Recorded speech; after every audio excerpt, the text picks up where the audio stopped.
నేను అడిగిన దాంట్లో కొంతమంది కోపాలు వస్తుండొచ్చు, నిజం చేదు లాంటిది. కానీ వాస్తవాన్ని మాట్లాడుకోవాలి, ఆ వాస్తవాలని విశ్లేషించుకోవాలి ఫస్ట్ ఆఫ్ ఆల్. మరి అలాంటప్పుడు ఈ 3 కంపెనీలు లేదు, ఓల్టా లేదా, చాయిస్ లేదా, ఎగ్జాంపుల్ చెప్తున్నా, ఇంకా వేరే కంపెనీ లేదా, రేపు ఎల్లుండి లాంచ్ అయ్యే కొన్ని కంపెనీలు లేవా? అవన్నీ వ్యాపార కంపెనీలే కదా. అవన్నీ మీటర్ మీద తెలంగాణ రవాణా డిపార్ట్మెంట్ ఏదైతే ఉందో నిర్ణయించినటువంటి ధర మీద నడిచే క్యాబ్ కంపెనీలు కాదు కదా. అంటే మన ఫ్యూచర్ ఉద్యమం ఎలా ఉండాలి? యాప్ ఆధారిత కంపెనీల మీద మాకు ఈ రేటు కావాలనే కాన్సెప్టే కదా మనం పోవాల్సింది. అది ఎందుకు మరి దాన్ని విస్మరిస్తున్నారు? అసలు ఇక్కడ 2013 ఎండింగ్ లో వచ్చినటువంటి ఊబర్ ఇంటర్నేషనల్ కంపెనీ, దాని తర్వాత ఓలా వచ్చింది, ఓలా తర్వాత టాక్సీ ఫర్ వచ్చింది, టాక్సీ ఫర్ తర్వాత 100 కంపెనీలు వచ్చినాయి, పోయినాయి, ఏ నిలదొక్కుకోలేదు. 2015లో ర్యాపిడో లాంచ్ అయింది, బైకుల మీద, ఆటోలు బైకుల మీద వచ్చినాయి. 2023లో క్యాబ్ లోకి ఎంటర్ అయింది. స్టిల్ నౌ ఈ రోజు ర్యాపిడో కంపెనీలో ఉన్నటువంటి అఫీషియల్ డేటా 50,000 మంది డ్రైవర్లు దాంట్లో రిజిస్టర్ అయ్యి ఉన్నారు. 2023 నుంచి 2025 వరకు 300 కోట్ల బిజినెస్ చేసింది ఊబర్ కంపెనీ, ఇది ర్యాపిడో కంపెనీ. అతను కమిషన్ తీసుకుంటుందా లేదని పక్కన పెడదాం. ర్యాపిడో కంపెనీ ఏ విధంగా వచ్చింది? ఫస్ట్ 0 కమిషన్ అన్నది. ఇప్పుడు ఏమంటుంది? రోజు రోజుకు మన సెల్ ఫోన్ రీఛార్జ్ లెక్క మీరు 500 రీఛార్జ్ చేసుకుంటే 10,000 ఇస్తాం ఎగ్జాంపుల్. ఈ విధంగా రీఛార్జ్ వ్యవస్థ తీసుకొని వచ్చింది, అది కమిషన్ కాదా? మరి ఓలా కంపెనీ మనకన్నా ఎక్కువిస్తుందా? ఊబర్ అండ్ ర్యాపిడో ఓటే కంపెనీలను బేస్ చేసుకున్నాక మీకు 5 రూపాయలు ఎక్కువిస్తుందా మనం? అది కూడా బట్టి రీఛార్జ్ వ్యవస్థ పెట్టింది కదా అది కూడా. మరి అలాంటప్పుడు ఓలా ఒకటి నడుపుకొని మిగతా కంపెనీ ఏ విధంగా బైకాట్ చేద్దాం? ఫస్ట్ ఆఫ్ ఆల్ మనలో ఉన్నటువంటి ఒక ఆలోచనని మనం పక్కన పెట్టేసి ప్రతి ఒక్క యాప్ బేస్డ్ కంపెనీని మనం పోరాటం చేయాలి. ఎందుకంటే కూడా చెప్తాను నేను, ఈ యాప్ కంపెనీలకు తలకాయ తోక లేదు, తాడు పొంగరం లేదు. ఒక డ్రైవర్కి డ్రైవింగ్ లైసెన్స్ లేకుండా రోడ్డు మీద బండి నడిచిన ఇన్సిడెంట్ జరిగితే ఆ డ్రైవర్ గారికి లైసెన్స్ లేకపోతే వాడు అవలగాడు అనేసి పక్కన పెట్టారు. సార్ నేను పట్టుకున్నాను సార్ ఏమనుకో అని ఫస్ట్ డ్రైవర్ మీద కేసు పెడతాం, రైట్? మరి అలాంటి ఇలాంటి లైసెన్స్ లేనటువంటి కంపెనీలకు మనం ఏ విధంగా చట్టం కావాలని కోరుకుంటున్నాం? మనం ఇండియాలో ఉన్నాం, ఒక రాష్ట్రంలో ఉన్నాం, దీనికంటే ఒక చట్టాలు ఉన్నాయి, జీవోలు ఉన్నాయి. ఆ పరిధిలో మనం ఎందుకు పట్టలేకపోతున్నాం? మనం ఫస్ట్ ఆఫ్ ఇలాంటి ఇల్లీగల్ యాక్టివిటీస్ ఉన్నటువంటి కంపెనీలు ఫస్ట్ అన్నింటి బైకాట్ చేయాలి కదా. ఉద్యమం అనేది మనకు న్యాయం జరగాలంటే ఏం చేయాలి? మేమందరం తెలంగాణ రాష్ట్రంలో ఉన్నట్టు ప్రతి ఒక్క పార్టీకి ఓట్లు వేసినాం, మీరు మాత్రం న్యాయం చేయాలి అన్న ఎజెండా కదా మనం తీసుకోవాల్సింది. ఇప్పుడు కంపెనీ గారికి ఏ లెక్క ప్రకారం మనం పోరాడతాం? కంపెనీ వాడు మీ దగ్గరకు వచ్చి బలవంతంగా కార్గొనమని చెప్పిండా? బలవంతంగా దగ్గర అటాచ్మెంట్ చేయమని చెప్పిండా? మన డ్రైవర్లమే కదా అటాచ్మెంట్ చేసుకున్నారు పైసా. అరే మరి ఏ కంపెనీ అచ్చా బిజిनेस आ रहा गाड़ी लगाओ, अरे भाई साहब ये कंपनी अच्छा बिजनेस आ रहा है, इसमें अटैच करो. अरे 3 यापों का साथ और एक याप रहता, क्या जाने क्या యాప్ డౌన్లోడ్ చేయాలి, అటాచ్మెంట్ చేయాలి. ఇలా కిలోమీటర్ రేట్ రావట్లేదు అంటే దానికి కారణం ఎవరు? నాయకులు కాదు, డ్రైవర్లం. ఎందుకంటే డ్రైవర్ కా నుంచి ఒక నాయకుడికి ఎదిగిండు, నాయకుడి కాంచి డ్రైవర్ కాలే.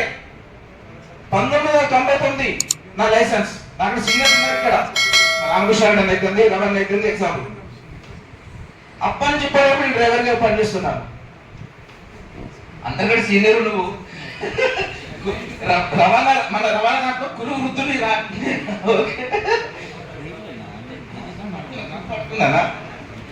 సో అలాంటప్పుడు మారవలసినటువంటిది ఎవరు? ఒక గొడవ కిందికి రావాల్సినటువంటిది ఎవరు? డ్రైవర్ల, నాయకుల?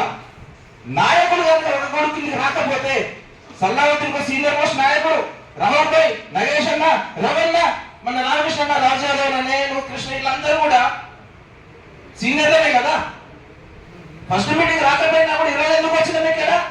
డ్రైవర్ల సమస్య.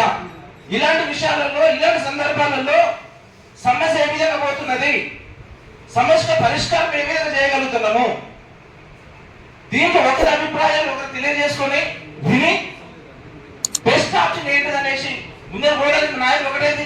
మరి డ్రైవర్లు ఎందుకు రాలేదు చెప్పండి నాకు. ఇక్కడ నాయకులు ఒకటి కాలేదు అంటున్నారే, మరి డ్రైవర్లు ఎందుకు రాలేదు? నాకు తెలిసినప్పుడు కూడా 50 గ్రూపులో పెట్టింది ఈ విషయం. ఈరోజు ఇక్కడ మీటింగ్ ఉందన్న సంగతి దీనిలో తిప్పి కొడితే 200 మంది పడ్డారు. మరి 150 మంది రాలేదు అయ్యాలా? ఒక్క నిమిషం. ప్రైవేట్ రంగం ఉన్నది, యాప్ బుకింగ్ చేసుకుంటాడు, ఫోన్ జేబులో పెట్టుకుంటాడు, లేదా డాష్ బోర్డ్ వేస్తాడు, లేదా ఐటీ బుకింగ్ అంటాడు. మరి ఏం చేస్తాం అప్పుడు?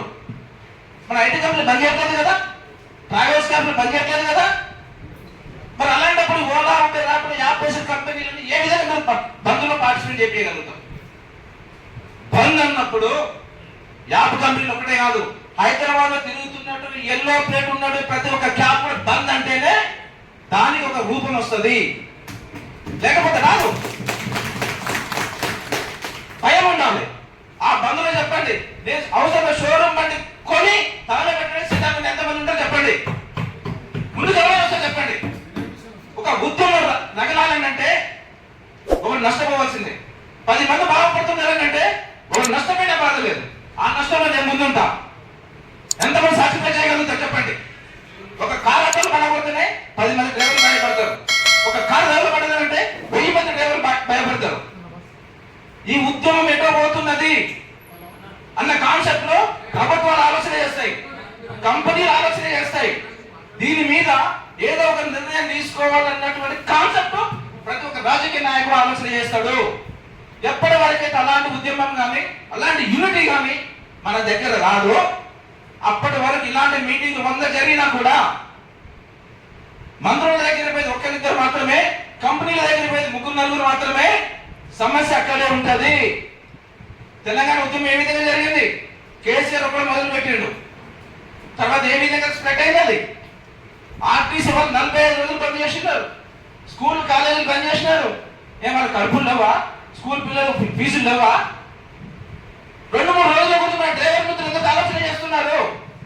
मैं घर का किराया भरना है, बच्चों को स्कूल फीस भरना है, मैं कैसे चलता है? 3 दिन के वास्ते समझ नहीं कर सकते? अपन को एक मसला होना है, सोल्यूशन కావాలి. इधर अपन बंद नहीं कर सकते. हर एक आदमी ఏమున్నది అది ఫస్ట్ మనం తెలుసుకోవాలి కదా.